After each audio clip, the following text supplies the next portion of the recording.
is going to be TAS Senior Scholar Professor Jason Hill concluding his discussion about allegory, propaganda, and didacticism in the novels of Ayn Rand. I'd like to ask everyone to please share the room and please raise your hand if you want to join the conversation.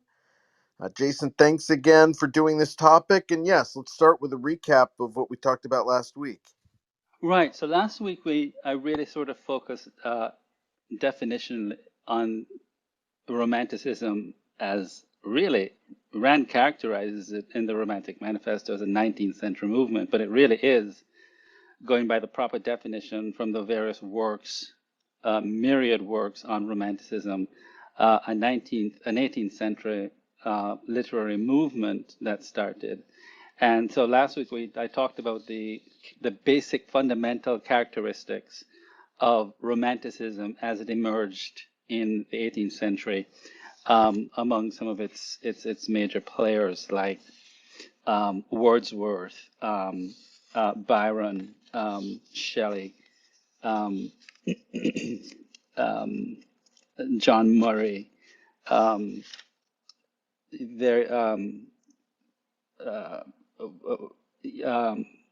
various, I don't have all of my notes before me, but various romantics who were exemplars of the theme. And we went over 5 characteristics of Romanticism. That is, an interest in the common man and childhood.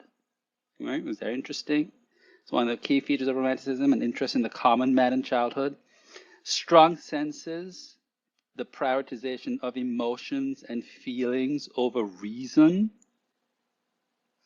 An awe of nature and in the sublime, which is for the Romantics rooted inside of nature. A celebration of the individual and the importance of imagination. So it was an 18th century movement in arts and literature that emphasized nature, imagination, quite often irrationality, very much so subjectivism and emotions. And the Romantics, I said, emphasized the healing power of the imagination, believing that it could enable people to transcend their troubles and their circumstances, and that their creative talents could illuminate and transform the world into a coherent vision to regenerate mankind spiritually. I talked about one form of Romanticism, which is called an exemplum, which is Latin for example. And I talked about the fountainhead being an example of probably that kind of Romanticism. That is, an exemplum is a story used to illustrate an ethical point. So basically, just to highlight again some other features of Romanticism that I've talked about last week, that it is, it's among other things, a movement that also placed the predominance of imagination and formal rules, classicism, over the sense of fact or the actual, that is realism. It's a form of literature, art, we can say aesthetics, that surprisingly or not so surprisingly when you read the Romantics, valorizes the intuitive over the logical, right? Intuitive, imaginative perceptions that tend to speak a nobler truth than that of fact, logic, or the here and now. So having done a lot of research and gone through all my papers that I wrote as an undergraduate majoring in literature, and also more importantly, the courses on the Romantic novel that I've taught in my comparative literature classes at DePaul, my understanding was that Rand's works are not features of Romanticism. There's something else, that Rand was creating a new theory of art and what she was calling Romanticism seemed to have had no sort of historical continuity between the concepts that she developed and the panoply of 18th century and 19th century conceptions of Romanticism that we find in the literature. So, sort of what I'd like to do today is to go through and look at what Rand actually has to say about Romanticism, and we'll see that there's a stark contrast between the attributes, the fundamental characteristics, which she attributes to Romanticism, and how starkly different they are from the 18th century. I think she's absolutely wrong. Romanticism did not begin in the 19th century. The literature that I talked about last week was all about 18th century Romanticism. But I want to defend, let me just say from the outset that Rand's theory of art I find to be enormously brilliant and insightful. I just don't think it's Romanticism, right? I just say that from the outset. So, excuse me, Rand says that art is a product of a man's subconscious integrations.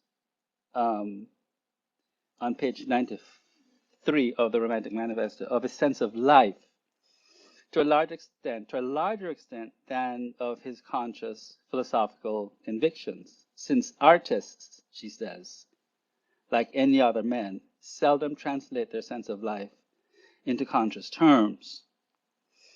All right. And then she further goes on to say that when people read Romanticism, what they find on page 94 is a plot structure. And the plot structure is the implicit premise of volition and therefore of moral values. The same reason, the same reaction for the same subconscious reason is evoked by such elements as heroes or happy endings or the triumph of virtue, or in the visual arts, beauty, right? So I want to say that a plot structure is not unique to Romanticism, that we find it even in naturalistic art, and that volition as a premise in art is not necessarily something that leads to the suggestion of moral values in art. That volition as such is an indicator of how human beings choose to act, or it's a descriptor. It says nothing about the type of values that people will choose to elect, or the manner in which they will choose to elect those values. So I think if we look at the propagandistic art of Soviet realism or Russian realism or Nazi Germany, we can see that there are people who are acting of their own volition. This is disputable, but I think that there are cases where one could say that people are acting of their own volition in art, but did they choose moral values consonant with man's nature as a rational being? I would say no, that those ultimately collectivistic values that they chose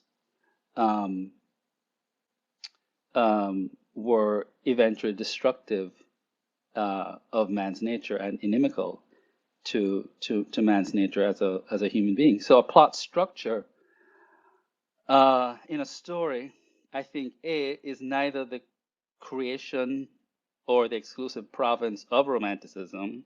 We find it in medieval plays, we find it in Shakespeare's plays, medieval dramas, I should say.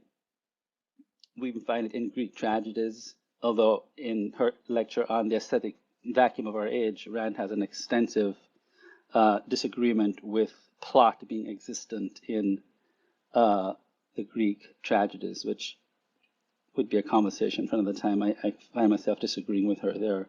But a plot structure also, simpliciter, does not commit me to value-oriented sense of life at all. Any novel can have a serial killer as its protagonist, and the novel commits itself to a brilliant plot structure, but it is suffused with a malevolent sense of life, right? The protagonist and let's call them the denizens of his world, do not at all pursue a value-oriented sense of life. So to then say it's proof, it's not Romanticism, would sort of, I think, beg the question. Now, if we go back to this idea that Rand holds as an attribute of Romanticism, that art is the product of man's subconscious interrogations or integrations of his sense of life to a larger extent than those of his conscious philosophical convictions. I mean, I would probably say that, and I'm going to call this Exhibit A, that in response to that, we may say that neither Atlas Shrugged nor The Fountainhead are those types of novels, right? That is where that they're subconscious displays of a sense of life rather than the conscious philosophical convictions of the protagonists. Because the speeches, the talks, are not subconsciously held values, but consciously worked out, explicitly worked out philosophic principles that, for example, in The Fountainhead, show and prove the incontrovertible value of individualism, the evil of collectivism, and the ravages of altruism on the human soul. And Atlas Shrugged, even more so, which is a novel that is, I think, a canonization of capitalism, is a political, moral, epistemological, ethical novel, even as a theory of sex. It's the most didactic novel in the history of novels because it is arguably probably the first novel to use, it is the first time in which a novel was so explicitly used to convey as a vehicle a new philosophic system. And it offers human beings, probably first and foremost, a method of cognition. So the teachable moments, and there are many, the novel is sort of stamped with the imprimatur or the insignia in the form of a statement: I am going to teach you something, whether it's I'm going to teach you the meaning of money, the meaning of sex, the meaning of art, the nature of government, the application of law in a free society, the proper application of law, even how bad epistemology and faulty metaphysics lead not just to train wrecks, but to sexual impotence. So I think if we just put in parentheses for a moment Rand's insistence that art is not didactic, hers was.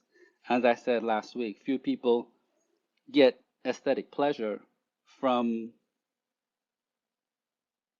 in the ordinary meaning sense of aesthetic pleasure, from listening to endless, although brilliant discourses on human psychology, economics, epistemology, metaphysics, etc., any more than one would from watching a brilliant professor with wisdom and techne and knowledge, a polymathic one with a polymathic mind, give a lecture on any subject matter as displayed in Atlas Shrugged. So I don't think that one contemplates such a figure as an end in himself any more one would Dagny, Rourke, Hugh Axton, Galt, or Reardon, or Toohey in reverse.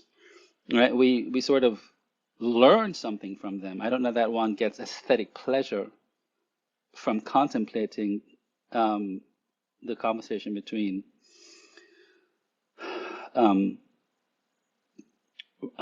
let's say Rourke and what am I drawing a blank here? Wynand?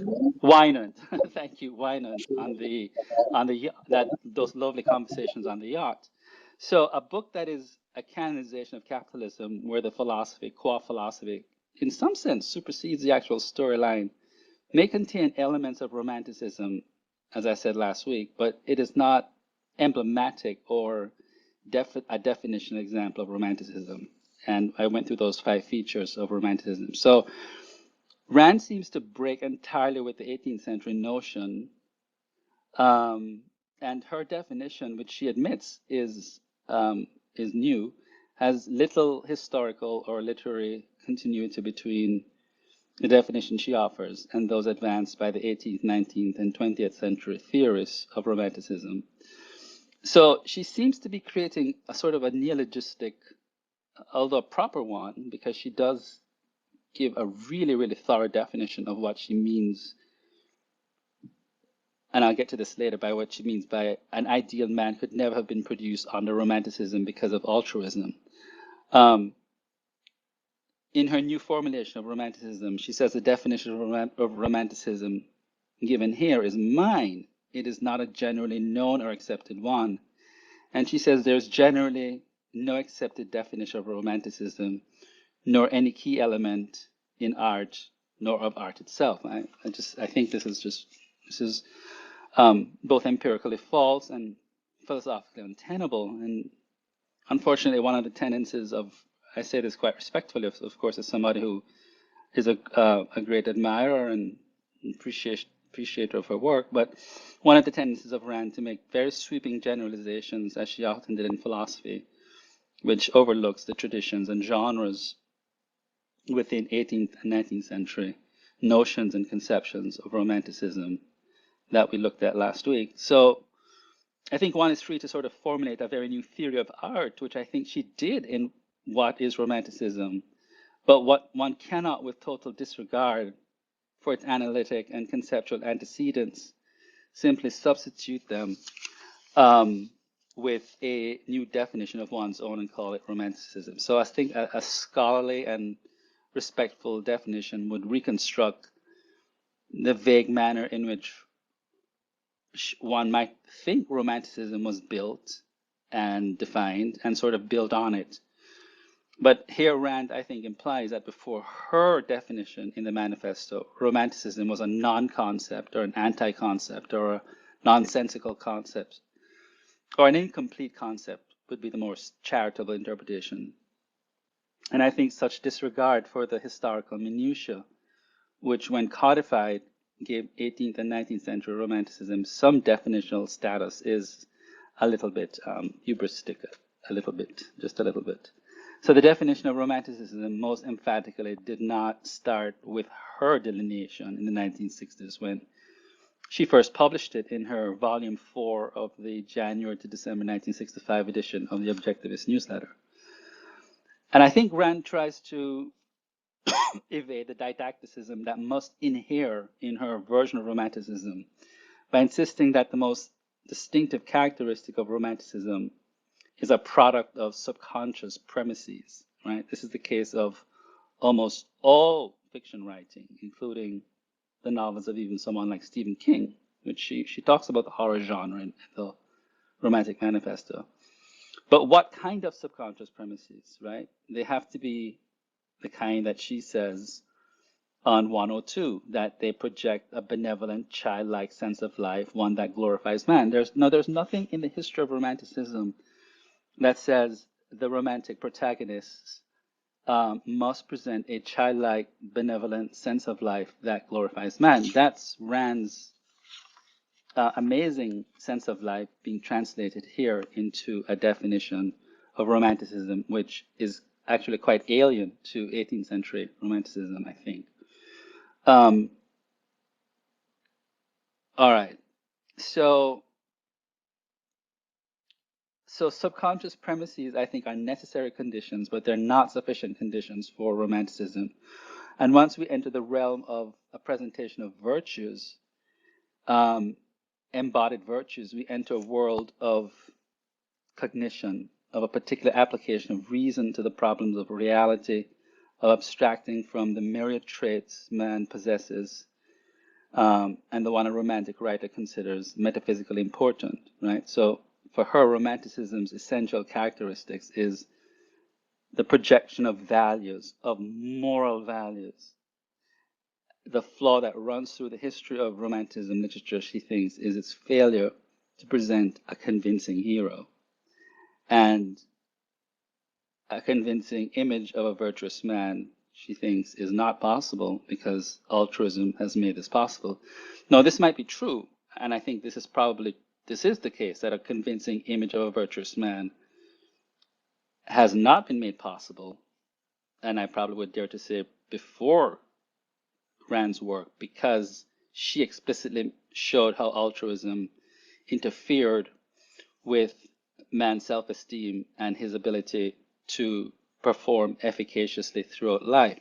But I don't think this is a problem of Romanticism simpliciter.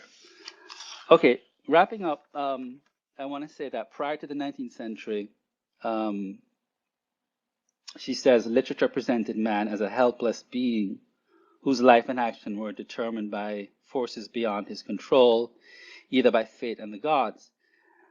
And I think that this is just another kind of sweeping generalization that has to be respectfully contested. That when we look at someone like, I just finished reading Antigone last week, just for the sheer pleasure of it, because it's one of my favorite plays. That Antigone, of course, for me personally, emerges as one of the great heroines in world literature, on par with, I would even say, Kira, um, whose fate was no more bound by the gods or any forces beyond her control, and any more than Kira, speaking of Antigone, any more than Kira's fate was bound by the collectivist state. She had an indomitable spirit, that is Antigone. She was a volitional creature who acted according to her convictions.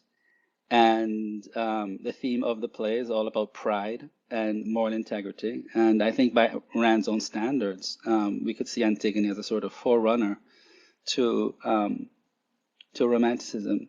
So I believe that the discussion and the dismissal of Romanticism prior to its alluded best expression, that is Atlas Shrugged, comes across sometimes as a straw man to reduce 19th century Romanticism to an ill-formed concept in order to establish Rand's work as a sort of new and proper iteration of the concept.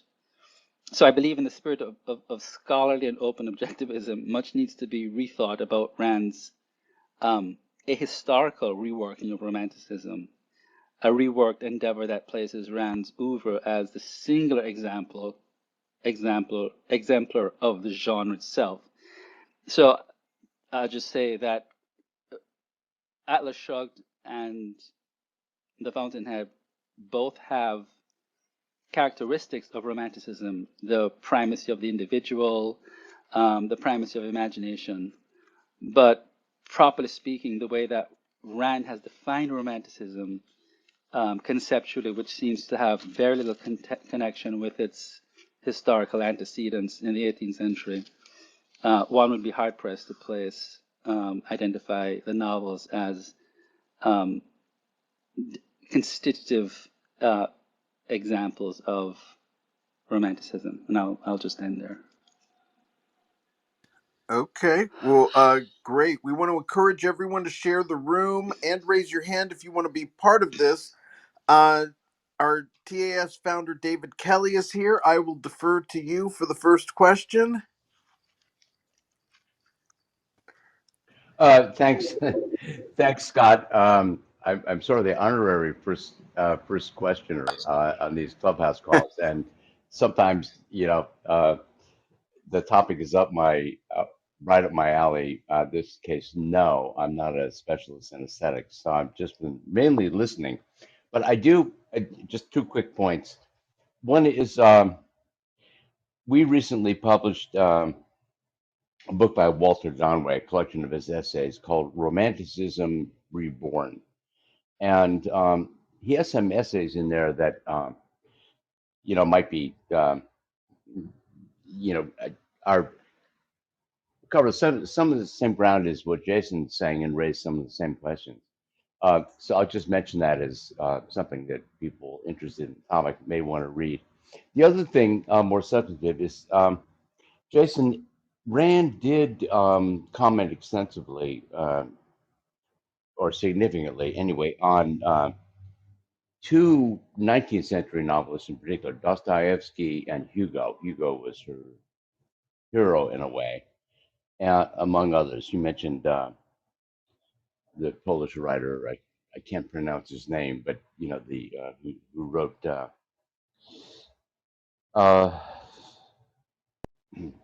well, never mind, I can't Quovatus. remember. Quovatus. Well, that, yes, thank you. But I wanted to ask you, did, that was an attempt on her part to connect her theory of art with actual examples of what she considered to be romantic novels. So my question would simply be, Do you think of Hugo and Dostoevsky to just take those two as romantic novelists? And if so, they were both 19th century. And any comments would be welcome on that. Thanks. Right. So I think what Rand did was a kind of quarterback. I think what she did was sort of look retrospectively at the works of Dostoevsky and Hugo, and she saw elements in their works that she appreciated, affinities that she shared, and that were also, in some sense, not from a literary standpoint anathema or counter to what the 18th century, how the 18th century romantics had described Romanticism, that is the sort of the primacy of the individual and the primacy of imagination. And she talks about Hugo's and Dostoevsky's inexhaustible imagination. So, but I think it's sort of like an issue of cherry picking here, because it's taking two particular romantics, one of whom she liked because of his sense of life, which was Hugo. She did not like Dostoevsky's sense of life, but she liked his enormous capacity to present evil in such a way that his psychological presentation of evil, and yet and concomitantly his condemnation of evil, was unprecedented, unparalleled in the history of novel writing. She thought he was never able to project a moral hero or a good man in the way that Hugo attempted to, but his condemnation of evil was so admirable that she placed him within the romantic genre. I am still a little bit wary of identifying the projection of heroic values or man as a hero as a constitutive feature of Romanticism. I think it's there in the 18th century conceptions when we look at, for like the Byronic hero, for example, but he's a quite tragic figure for obvious reasons. So the heroic figure never totally triumphs over the malevolent forces against him. So I think, to answer your question, I wouldn't put them outside the realm of Romanticism, but I just think it's very interesting that Rand sort of selectively cherry-picked two figures who both stylistically and one in terms of sense of life, one in terms of, I mean, she mirrored Dostoevsky in her condemnation of evil in terms of the villains of Atlas Shrugged and in the Fountainhead, of course, Ellsworth Toohey, to be reflective or indicative of what Romanticism stood for. But Rand was not being a scholar. She was not being an academic in the Romantic Manifesto. I think she was trying to sort of present a new theory of art. And so her job was not to present a scholarly investigation of 18th and 19th century Romanticism and then built on it. This is one of the quarrels I've had with, I've heard academics, aestheticians have with Rand who've read that work, and I've spoken to them about it, and they've said, well, she ought to have really investigated the history of Romanticism. What about people like Novalis? What about the other romantic poets? They're emblematic of the genre, but that's not what she was doing. So I think she cherry-picked two figures who, and then some contemporary figures like Mickey Spillane, that I'm still trying to figure out what makes a crime writer a romantic figure, because there's nothing, again, going back into the historical genre that says that, a heroic crime fighter, navigating between the pristine registers of good and evil is a symbol of Romanticism. There's nothing in my understanding of 18th century Romanticism that says that we more find this in beast epics or medieval drama, medieval plays, which are just Manichaean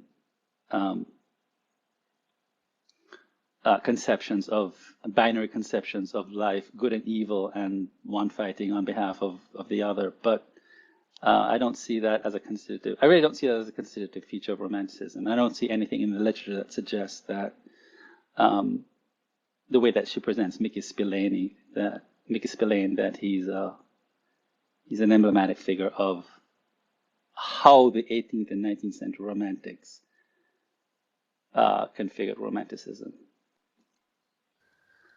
Yeah, I'm not sure of the timeline of when she started using romantic realism. Maybe that's part of why she qualified it later. Well, it was in the 60s. Right, I but mean, I mean in relation to when the Romantic Manifesto came out. the Romantic Manifesto came out in the 70s, but she started writing about it in her newsletter, in the Objectivist newsletter, in the mid 1960s. I mean, I have both volumes of. I have the volume of the newsletter and I have the volume of the Objectivist, and I was looking at when she first penned anything on aesthetics, and it was in I think volume 4 of the January 1965 volume. And then of course she turned, as usual, she turned a lot of the articles that she wrote in the newsletter and the Objectivist into that subsequently became, even Introduction to Objectivist Epistemology and What is Capitalism and the Romantic Manifesto. But it was the mid 60s that she started writing about this notion of romantic realism. Well, that I'm trying to differentiate romanticism from romantic realism and giving her maybe more license for why she was describing it in a way that isn't the historical definition. Right. Well, I think that the only thing that could be affixed with realism would be to appeal to her metaphysics, right? Something on the order of it's not some sort of it's certainly not naturalism, but it's not some sort of idealistic transcendental tale that prioritizes the primacy of consciousness over reality, that whatever her fiction is about, it has to be based and be grounded in reality as the writer perceives these metaphysical precepts in man, in nature, that he or she selectively recreates into a stylized work of art. So that's the only thing that I can think that could be derived from realism, is that it has to be predicated on existence units of perception that are to be gained not from some sort of Kantian, or Cartesian creation of reality that consciousness manufactures, but that we discover in reality through the perception, through the use of our senses, and that any idea of romanticism as being predicated on the primacy of consciousness over existence was to be completely refuted. So maybe she was just simply protecting herself from any mistaken notion that one might associate romanticism with the primacy of consciousness over existence. That is, the creation that the mind creates reality as opposed to the mind discovering something objective in reality. I don't know, David, what do you think? That's my sense. That he may have stepped away for a moment or not be right there. Okay, yeah. But in the meantime, we'll go to John. Thank you for joining us today. John, are you able to unmute?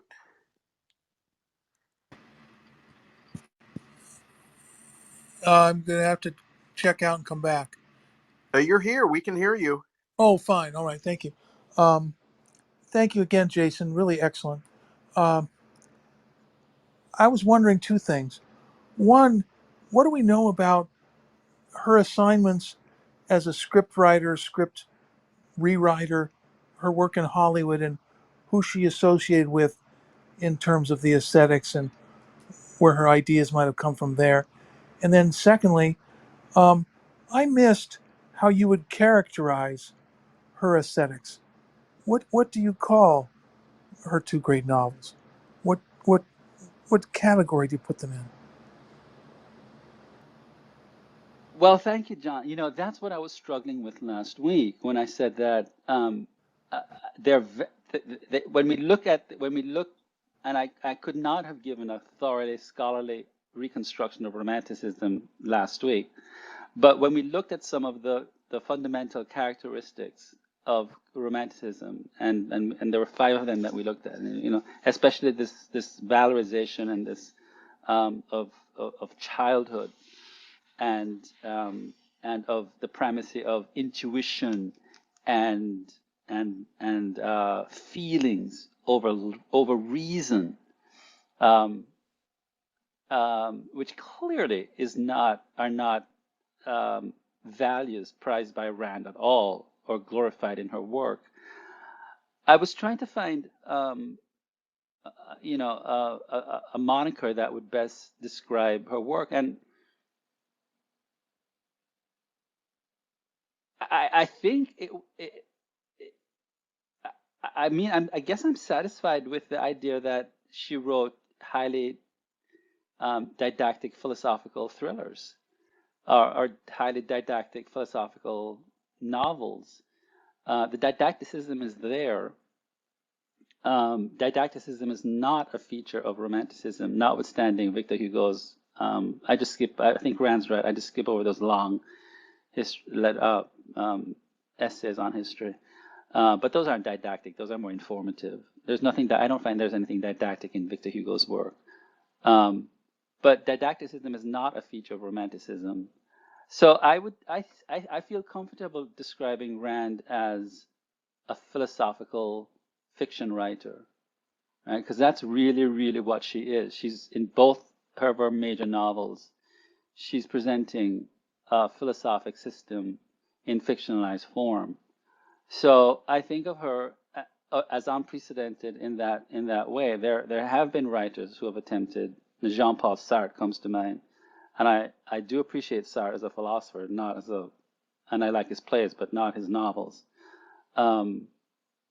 I think he's failed miserably to try to fictionalize his philosophy in ways that Rand has succeeded. So I mean, there have been writers who have tried to do it. So I would just I feel more comfortable casting her less as a romantic novelist and more as a philosophical um,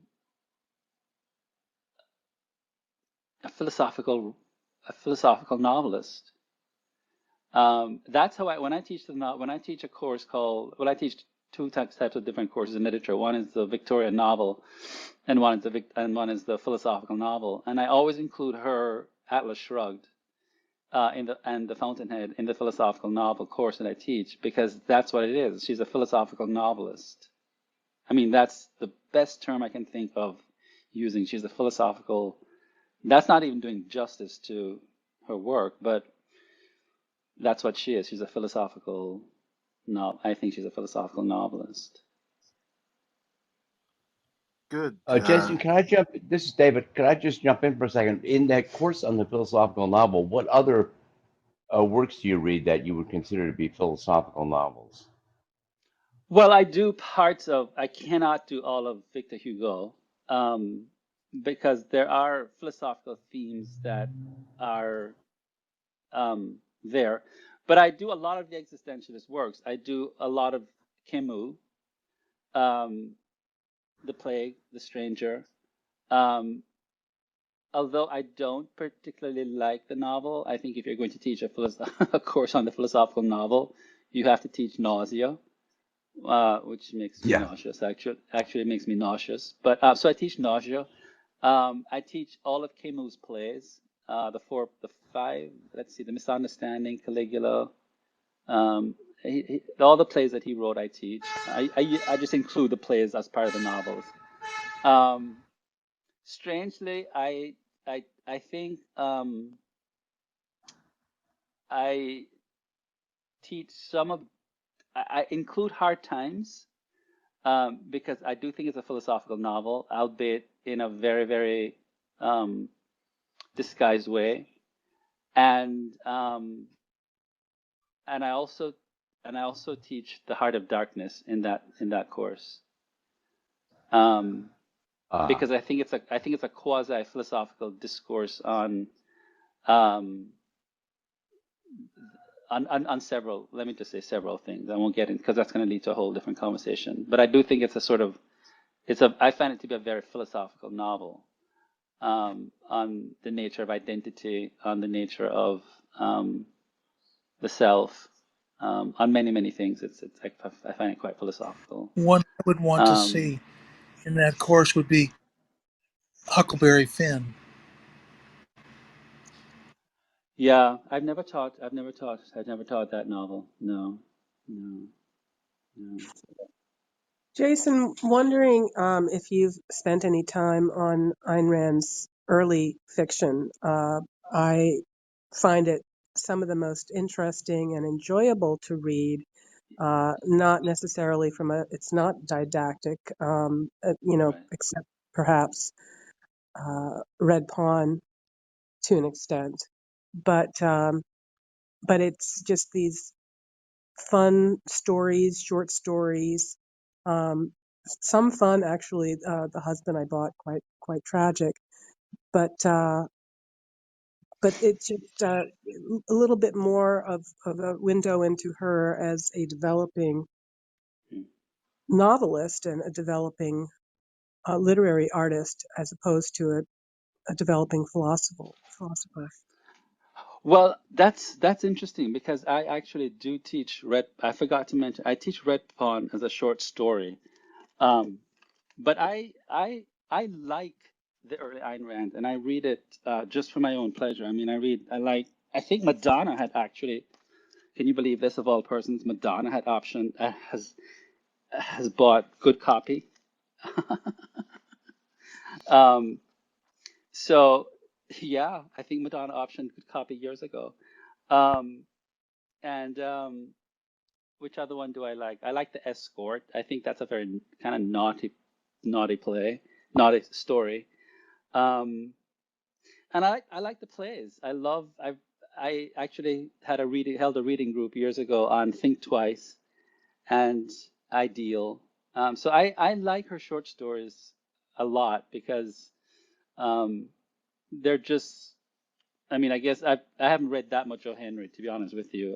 But I guess they're like in the spirit of how she describes O. Henry, who was one of her literary heroes. Um, I I do like the short stories. I don't use them in class because they're not philosophical and they're more, sense of life stories.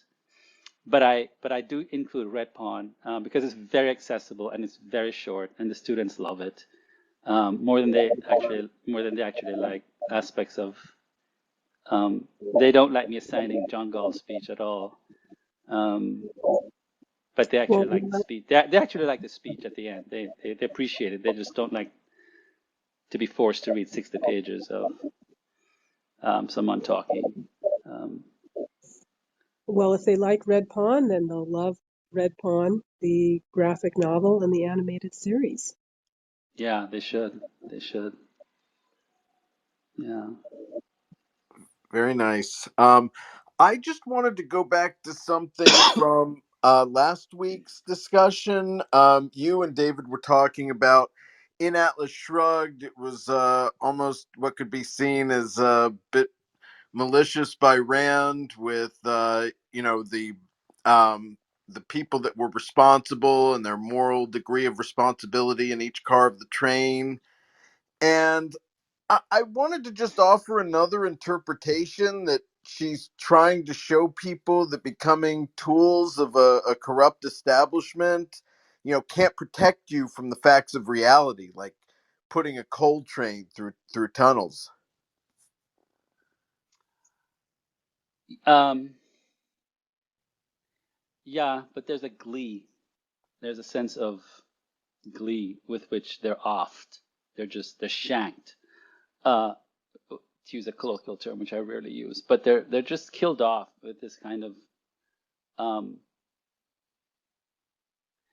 there's the sense that there's moral culpability between them and the individuals who are responsible for the actual damage that's being done. And again, I always go back, Scott, to this very, very, very important, and it's double lined in my journal, where Rand says, one should rarely, if ever, judge people by what they say, or even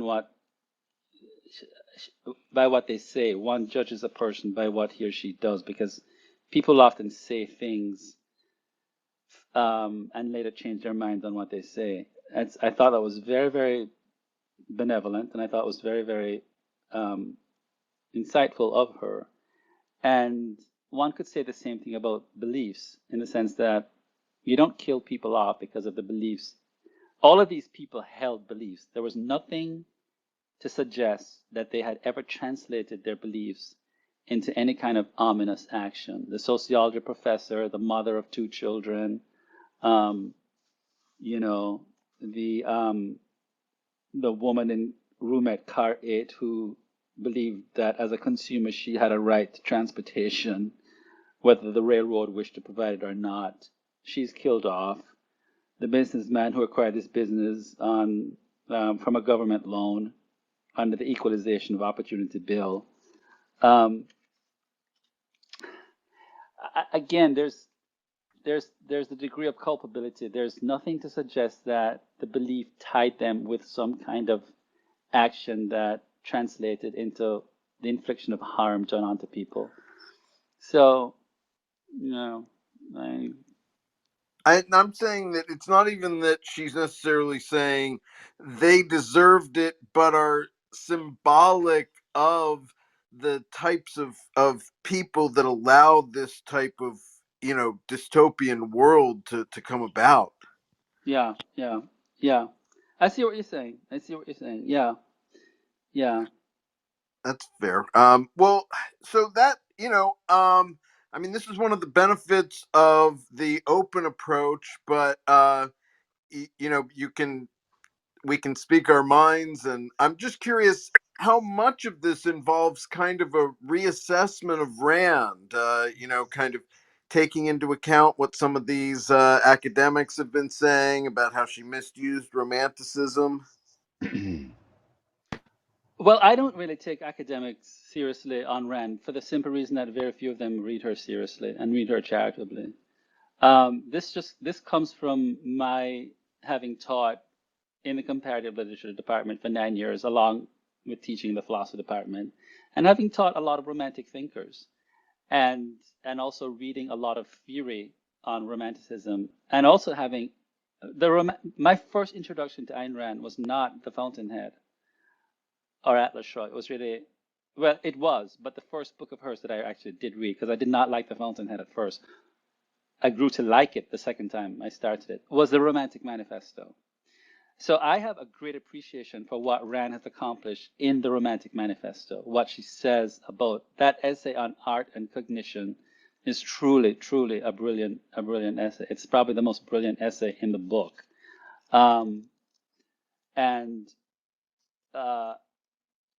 Art and Sense of Life, it's just beautiful. It's just clear. There's a lucidity of thought that's there that is unprecedented in other theories of art that I've seen. But then the scholar in me, wants to say that, look, you can't just, with these in a sort of sweepingly generalized way, dismiss, like Rand makes these statements like there has been no theory of Romanticism before she decided to give her definition, which is just empirically not the case. And that there are no theories of art. I mean, what about people who were, Mary McCarthy wrote amazing although they were Marxists, Diane and Lionel Trilling wrote tomes about theories of art and One doesn't have to agree with them, but they have theories of art. There were Dorothy Parker wrote on art. There are lots of people while Rand was still learning to speak English who wrote tons of stuff on art and Romanticism, and so the scholar in me just unpersuaded by academics wanted to sort of rethink how to have these books be ensconced, whether they're romantic works of literature or whether we should call them something else, because to call them Romanticism, they really have to have some sort of historical continuity with the tradition. You don't call yourself an Aristotelian if you believe in the theory of the forms, or if you don't call yourself a rationalist if you adhere to the theory of Burke. So that's where I'm actually coming from. That's fair. That's part of objectivity, is even being willing, to call out Rand where she's not right. It helps us defend the essentials more, I think. John, go ahead if you want to get in here. There's a hole here. There's a lacuna academically, I suspect, on did she actually do during those men. That industry was spectacularly successful financially and in terms of reaching hundreds of millions of people. There's something to that art that she must have learned where she was part of the machine. She was in the middle of it and was invited there by the tops of those companies. I mean, there was that's an area where the scholarship needs to be. Perhaps it's impossible. None of it was written down, and nobody knows what she worked on, what her product was, and it's all lost to that. But that's something I don't think we can leave that out. She had a sense of art that was certainly influenced by the commercial success of Hollywood. Mm. Yeah, I mean, I think she was influenced by it before she even came to the United States, because as we learn in her biographies, when she was behind the Iron Curtain, she would watch propaganda films made by the Soviet regime in which they would take snippets of various American films and, of course, turn the heroes into villains and vice versa. But she could even just see in watching the film, watching the actual um, you know, footage, that there was a world out there where people wore beautiful things, where people drove beautiful cars, where cities were well illuminated and bustling. So there was that influence, and then of course, when she came to the United States and moved in for several months with relatives in Chicago, they owned a few movie theaters, and she would go with her notebook and watch all of the movies and grade them all in terms of what what she thought of their plot and their characterization, and give them all scores. Um, and then, of course, there was also the influence of the early black and whites, and the love triangles that you find in some of those early films, and seeing that continued through many of Ayn Rand's storylines. I think, John, if you want to get a good, it's been years since I've read this book, but it's called Ayn Rand, the Russian Radical by Chris Matthew Skibara. And he, among other things, he talks about the influence that um, the influences that Rand must have impressed themselves on Rand during the 1920s. He talks about forerunners to Atlas Shrugged. There was a particular novel and a particular movie, silent movie, in which men of the mind actually did go on strike in some sense, not to the scale that Rand developed it, but that as a moviegoer and to the extent that she actually might have read any of the pulp fiction of the era, these might have affected her sensibilities. It's been a long time since I read the book, and actually when I was in graduate school almost 30 years ago. But that's an interesting book that talks about not just the aesthetic influences on Rand, but also the intellectual influences going back to Russia. And going to the emblematic Romanticism and the didactic Romanticism, if you will, what a contrast between, as Jennifer referenced, watching the um, overdubs of American movies in the Soviet Union versus the real product in Hollywood. I mean, it's and learning the difference between that hard, I imagine, Soviet didacticism versus, if you will, a true romanticism in the Hollywood product. And then obviously in Hollywood, there's always been didacticism, emblemism certainly in many movies, and uh, that's what she was aspiring to, was to make great movies from her novels. And um, I'll leave it there. John, if I could just jump in for a second and forgive me, Yeah. Jason, but it's Anne